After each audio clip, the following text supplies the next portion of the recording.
Yeah. Boxing aficionados. What's up? What's going on?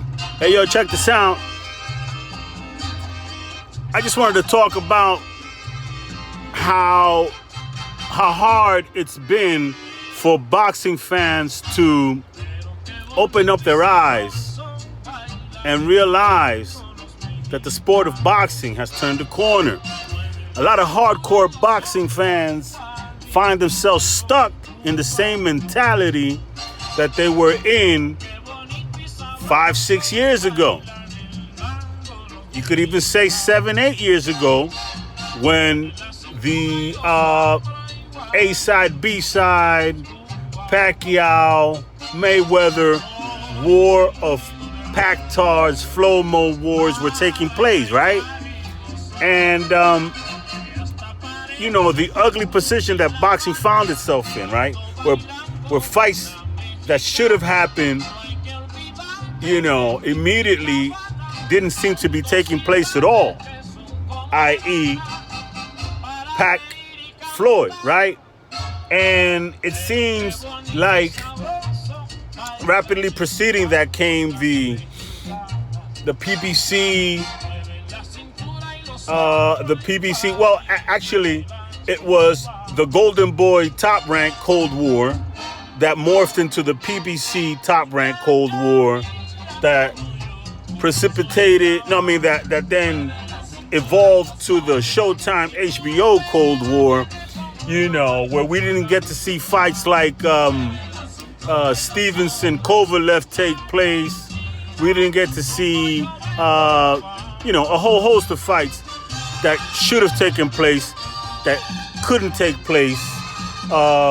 Mares, Donaire couldn't take place.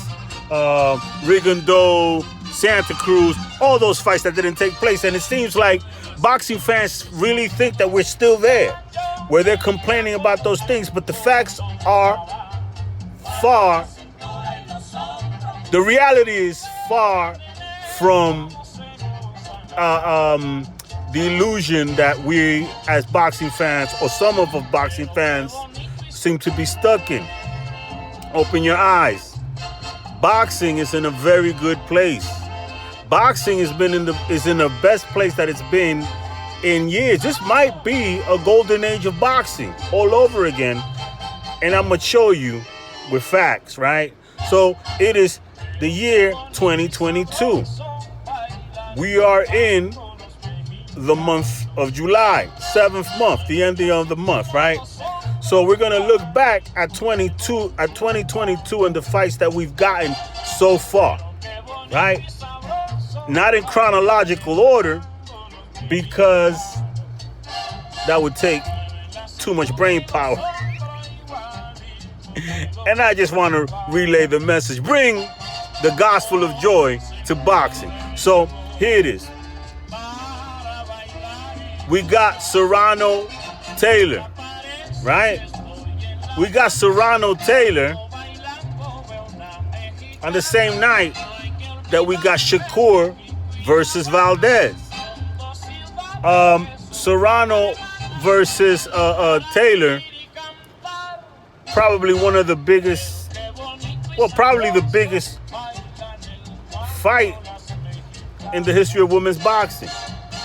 It's a fight that could have taken place 2 years ago, but Eddie Hearn didn't want to pay Serrano what she felt she was what she felt she was worth. And it was worth the wait for her, because she then made a lot of appearances, brought Jake Paul, who's, by the way, Jake Paul has been a very pleasant surprise to the boxing world. He himself has been a tour de force in changing the narrative around how boxing fans view themselves and how he feels about boxing, by taking on the UFC head Dana White head on and saying, no, we have the strongest sport. I don't want to deviate. So here it is. Serrano Taylor, the presence of Jake Paul in that marketing, in that promotion to that event. It's remarkable. He himself is bringing new eyes to the sport of boxing.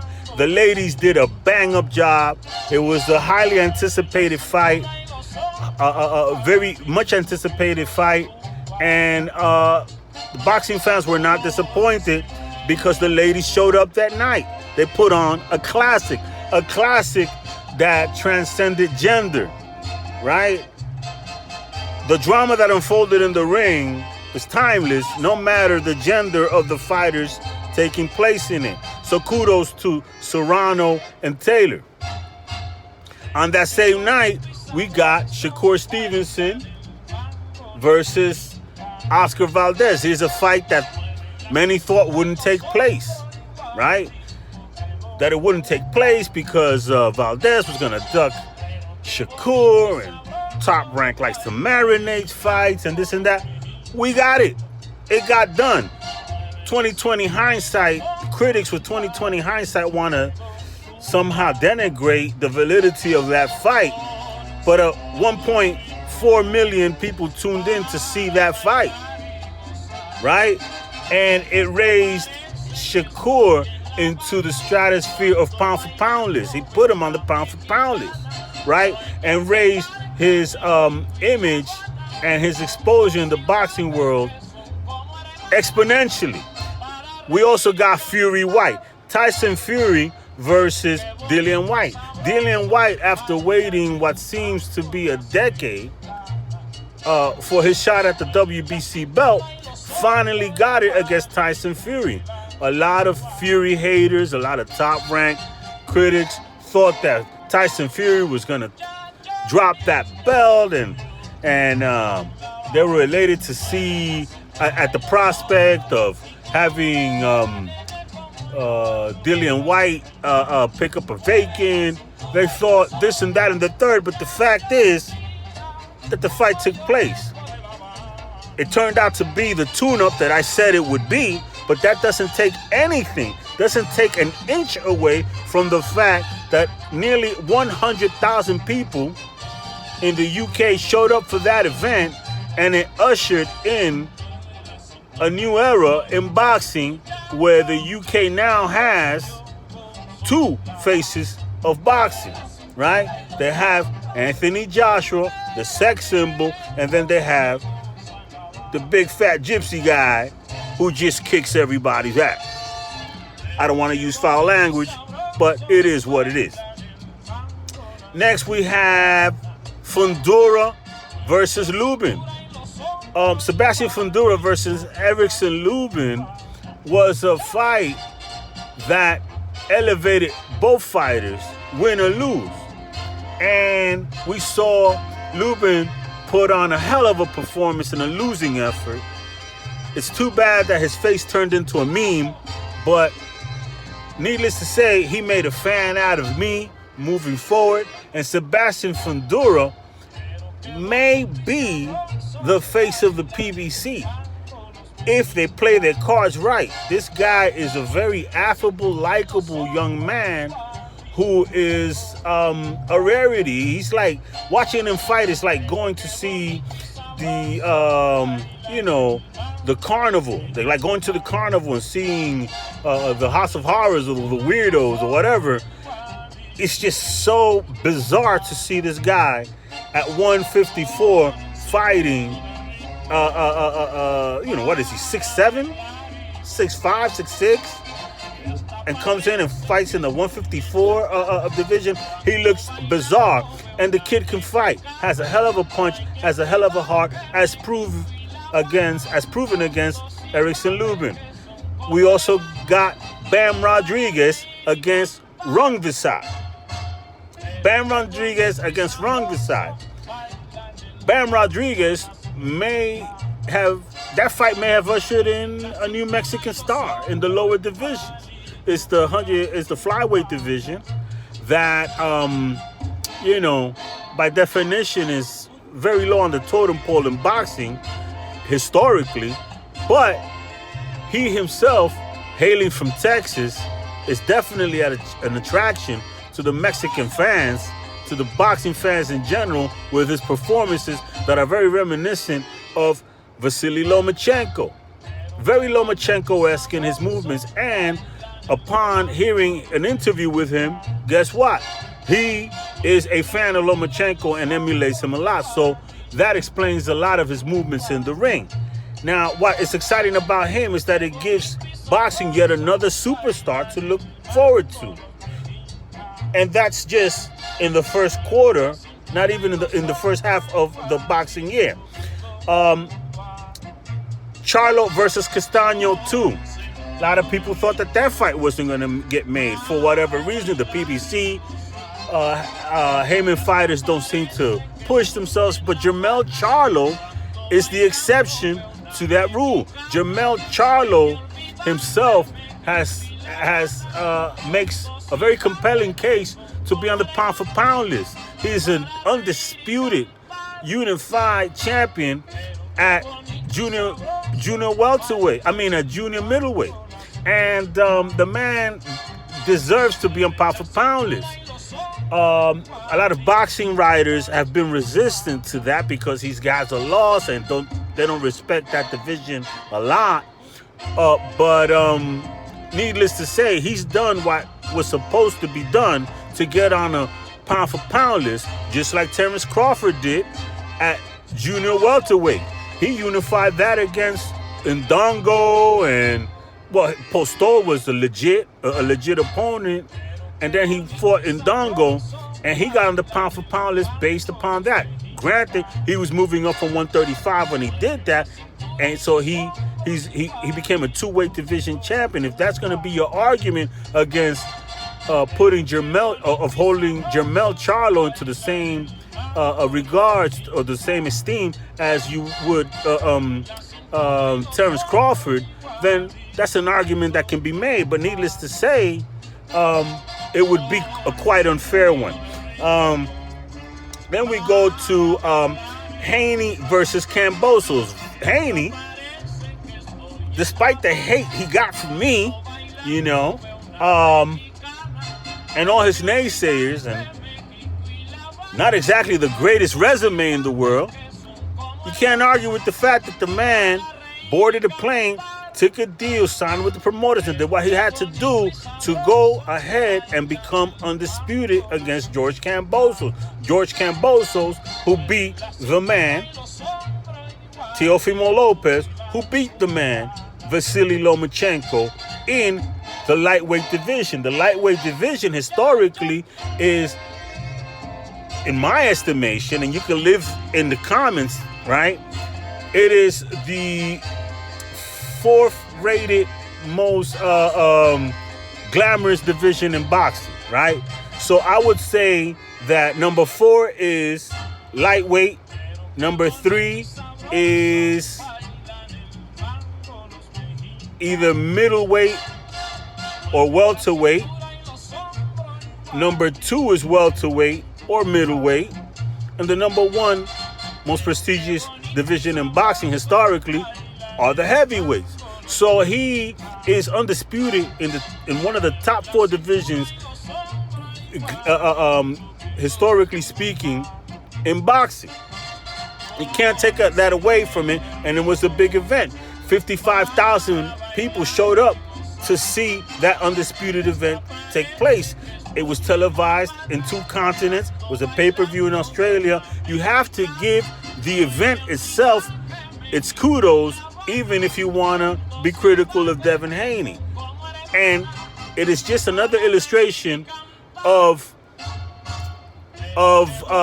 just how far and boxing has come from the darkness that it emerged with the A-side, B-side, Pacquiao, Mayweather, Golden Boy, Top Rank, HBO, Showtime, Cold Wars, right? We've had 2 undisputed champions just this year. And the year isn't over, right? So here, then we go from there to Better Beef versus Joe Smith Jr. The fight was over in 2 rounds, but that doesn't take away from the fact that it was a very highly anticipated event, that everybody thought it was going to be a bloodbath, but Better Beef showed his pedigree. And at the end of the day, Joe Smith is a guy who's doing the best he could and has gotten very far while working a real job. This guy would go to work and go train at night. He didn't make a USA boxing team. He doesn't come from that pedigree. Better Beef does, and it showed in the ring, the way he picked them apart. But that, again, it was a 3-belt unification, right? And those are few and far between. Now we go to Inoue versus Donaire. Inoue against Donaire. The Monster versus Nonito Donaire. That's a fight that people thought was not going to take place because they were still stuck in the Showtime HBO Cold War era, where a Showtime fighter like Donaire wouldn't be able to fight a top-ranked fighter like Inoue. But it took place. The fact that it took place in Japan is neither here nor there. It took place where both fighters, in a place where both fighters could get paid the most, and was televised back on ESPN, right? So here's another 3-belt unification. So I gave you 2 undisputed, 2 3-belt unifications, right? And we're talking about boxing being dead, and you complaining about boxing being in the doldrums right now in July because there's not a big event taking place. Come on, it's time to stop complaining. Moving rapidly along. We also got Fulton Roman, right? Stephen Fulton against Danny Roman. I didn't see the fight, wasn't interested in seeing it, but that doesn't matter because a lot of PBC heads and a lot of hardcore boxing fans really were looking forward to seeing that unification take place. That's a 2-belt unification. So here's all these unifications that have taken place. Shakur Valdez,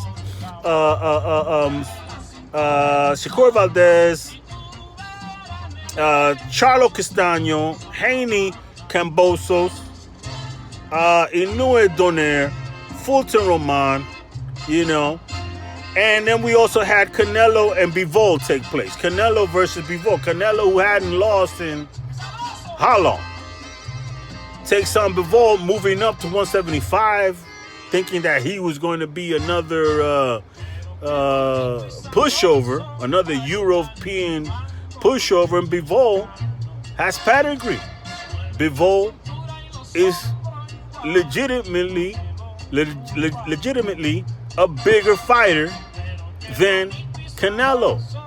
Canelo, in my estimation, doesn't take a loss here or shouldn't be. If you had Canelo as your number 1 pound-for-pound fighter, I don't think he should be demoted because he lost to a guy who wasn't even in his division. He had to move up and challenge himself to take on a real opponent, and you're going to demote him? Meanwhile, some of the guys calling him out that you want to see him fight against haven't done half what he's done, or aren't even challenging themselves. They aren't even seeing Charlo isn't fighting Benavidez. Benavidez isn't fighting Plant. But you want to say he's a duck? It's crazy. You just want to create drama where there is none. You want to create drama where there is none because boxing fans are addicted to negative drama and they need to create it, even though it's unwarranted. Moving rapidly forward. That's 1, 2, 3, 4, 5, 6, 7, 8, 9, 10, 11 events in the first 6 months of the year. But you want to complain about boxing. You want to complain about Better Beef and Bivol not taking place next. Give it a rest. Go take that drama to your mama because maybe she'll appreciate it. So here it goes. Moving forward, Usyk Joshua is for the second half. Triple G Canelo 3, highly anticipated. Chocolatito Estrada 3. Ramirez versus Zepeda rematch, this time for the WBC strap at 140 that was just dropped by Josh Taylor, who wants to go and rectify the controversial loss of the controversial win that he had against Jack Catterall. So he, of his own volition, said, you know what? You guys are talking nonsense about me. I'm going to go see that man. And I'll leave this belt free for those that need to see it. And routinely or usually I wouldn't, a person getting crowned in getting a vacant belt isn't really good for boxing. But this time it's Jose Ramirez against Chong Zepeda, right? That's a great fight because they themselves had a controversial ending to their first match in which Zepeda lost to Jose Ramirez, and a lot of people thought he won. And Zepeda has been knocking people out left and right since then. Baranchik, fight of the year. He just knocked out that kid that should have been in the ring with him, but a lot of people thought was going to win. He changed that kid's life. I forget the kid's name now, from the Bronx, but he took on an undefeated kid and ended his career at 23 years old. That's Chon Zepeda. It's going to be a goodie, and we got it to look forward to. We also got Clarissa Shields versus Savannah Marshall coming right down the pack, signed, sealed, and delivered. That's another fight that Eddie Hearn didn't close on. That fight he could have closed on, but he didn't want to pay Clarissa Shields what she felt she was worth. She would have fought her Savannah Marshall 2 years ago. But Eddie Hearn didn't want to give her what she felt she was worth, so she said, fine, I'm going to further blow up my name, fighting in MMA, and we'll see you down the road. And now it's taking place on Sky Sports for Boxer as the main promoter. And on this undercard, you get Michaela Meyer against Alicia Baumgartner, who's another Eddie Hearn fighter that's going to go get her payday on another side of the street. The short and long of it is this. As boxing fans, we need to stop your blood clot crying. Boxing is in a better place than it's ever been, except say for maybe the era of the 80s. You understand? And we have to rejoice in that. We have to embrace that. We have to create the positive energy to keep more positive energy building in the right direction. Peace, I'm out. God bless y'all. You understand? Next level boxing talk. If you have something in your hearts, some troubles and some tribulations, bring it to the Lord. All right? That's neither here nor there, but I felt compelled to tell you. You understand? Next level boxing talk. I'm out. Peace. Love.